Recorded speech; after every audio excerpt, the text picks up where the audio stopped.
এই মুহূর্তে চাঞ্চল্যকর তথ্য উঠে এলো, দেখুন এবার 2016 শূন্যপদে নিয়োগে স্থগিতাদেশ দিল কলকাতা হাইকোর্ট। তো যা জানালো আদালত আমরা বিস্তারিত জানবো এই ভিডিওর মাধ্যমে।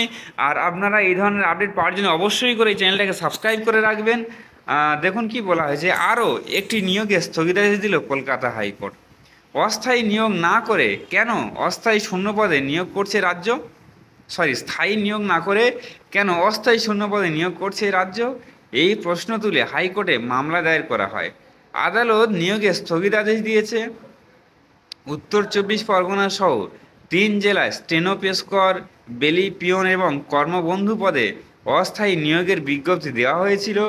নিম্ন আদালতের এই অস্থায়ী পদে নিয়োগের স্থগিতাদেশ দিয়েছেন বিচারপতি অরিন্দম মুখোপাধ্যায়। 2024 সালে 28 ফেব্রুয়ারি নিয়োগের বিজ্ঞপ্তি প্রকাশ করা হয়।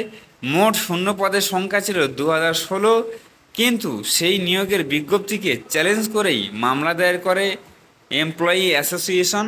তাদের বক্তব্য, যেখানে এই পদগুলিতে সরকার স্থায়ীভাবে নিয়োগ করত, হঠাৎ করে কেন অস্থায়ী পদে নিয়োগ করা শুরু হলো।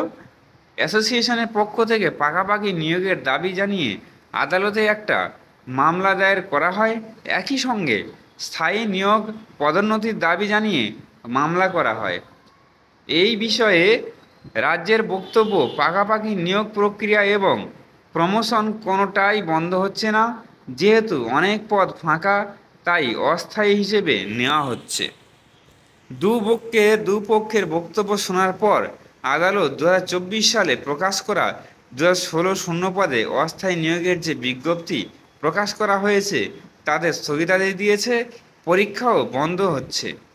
প্রশ্ন উঠছে, যেখানে খোদ মুখ্যমন্ত্রী মমতা বন্দ্যোপাধ্যায় নিজেই বলেছেন 10 লক্ষ চাকরি রয়েছে, সেখানে কেন অস্থায়ী শূন্যপদে নিয়োগ হবে।